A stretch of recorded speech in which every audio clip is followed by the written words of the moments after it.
അതുപോലെ തന്നെ മനാഫ് ഇപ്പോൾ ചേരുകയാണ്. ലോറി ഉടമയാണ് അദ്ദേഹം. കഴിഞ്ഞ ദിവസങ്ങളിലെല്ലാം ഇവിടെ ഉണ്ട്. മനസ്സിൽ എന്താണ് ഇപ്പോൾ നമ്മുടെ രഞ്ജിത്തിനെ ഉൾപ്പെടെ ഇതിനകത്ത് കയറ്റാത്തൊരു സാഹചര്യം? കേട്ടില്ല എന്നിപ്പോ ഉറപ്പിച്ചു പറഞ്ഞു. നമ്മൾ 8 നാളായിരിക്കുന്നു. നമുക്ക് ഇനി എത്രത്തോളം പ്രതീക്ഷ അർജുനിലേക്ക് എത്താൻ പറ്റും? എന്താണ് നിങ്ങളുടെ ഒരു പ്രതീക്ഷ? പോയിക്കണം, ജീവനോട് എന്തായാലും പ്രതീക്ഷ പോയിക്കണം. ഉള്ളിൽ എവിടെ ഉണ്ട് പ്രതീക്ഷ, എന്നാലും അത് പോയിട്ടുണ്ട്. ഞങ്ങൾക്ക് ആ ബോഡിയെങ്കിലും എന്താ പറഞ്ഞാല് റിക്കവർ ചെയ്ത് കൊടുക്കണം. നമ്മളല്ലെങ്കിൽ തീ മെനക്കെട്ടതിന് എന്തെങ്കിലും കാര്യം ഉണ്ടാവണ്ടേ?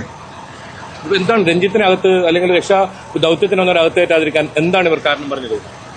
അവർക്കൊരു കാരണമില്ല. രണ്ടാളവിടെ പോയതുകൊണ്ട് ഒന്നും നഷ്ടപ്പെടാനില്ല. ഇവരെന്താ കളിക്കണെന്ന് അറിയില്ല. വെറുതെ ഇപ്പൊ രഞ്ജിത്ത് പുതിയ പദ്ധതികളൊക്കെ പറയുന്നുണ്ട്. അതെന്തെങ്കിലും സംസാരിച്ച് ചെയ്യണമെന്നുണ്ടെങ്കിൽ പിന്നെ ആളുള്ളു പോണ്ടേ. അങ്ങനെ ആർക്കും ഉള്ളു പോകാൻ പറ്റൂല എന്നല്ല. നമ്മളിനി എന്താണ് ഇനി ചെയ്യേണ്ടത്? ഗവൺമെന്റ് തരത്തില് പിന്നെ സമ്മർദ്ദം ചെലുത്തിയിട്ട് പിന്നെ കോഴിക്കോട് ഭാഗത്തും കേരളത്തിലെ പല ഭാഗത്തുനിന്നും റെസ്ക്യൂ എക്സ്പേർട്ടുകളുണ്ട്. രഞ്ജിത്തും പിന്നെ അതേമാതിരി പല ആളുകളും വന്നിക്കണേ. ഫുൾ എക്യുപ്മെന്റ് ആയിട്ട് ഓക്സിജൻ, ബോട്ട് എല്ലാം കൊണ്ടിട്ട് വന്ന ആളുകളുണ്ട്.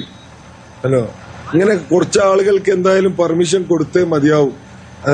ബന്ധപ്പെട്ടിട്ടുണ്ടോ അതിന്? ആരോട് പറയാനാ?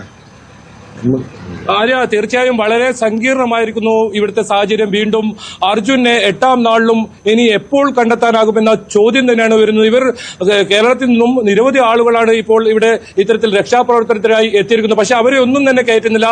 നമുക്ക് മാധ്യമപ്രവർത്തകരെയും കയറ്റുന്നില്ല. കഴിഞ്ഞ ദിവസം മാധ്യമപ്രവർത്തകർക്ക് ഇതിനും കുറച്ചും കൂടി അടുത്തെത്താൻ സാധിച്ചിരുന്നു. പക്ഷെ ഇപ്പോൾ അതിനും അകലെ വളരെ ദൂരത്തിൽ 3 കിലോമീറ്റർ ഇപ്പുറമാണ് ഇപ്പോൾ തടഞ്ഞിരിക്കുന്നത്. കാലാവസ്ഥ വളരെ മോശം രീതിയിലേക്ക് പോകുന്നു. ഏത് സമയത്തും ശക്തമായ മഴ ഉണ്ടാകാനുള്ള ഒരു സാധ്യതയുമുണ്ട്. ഏതായാലും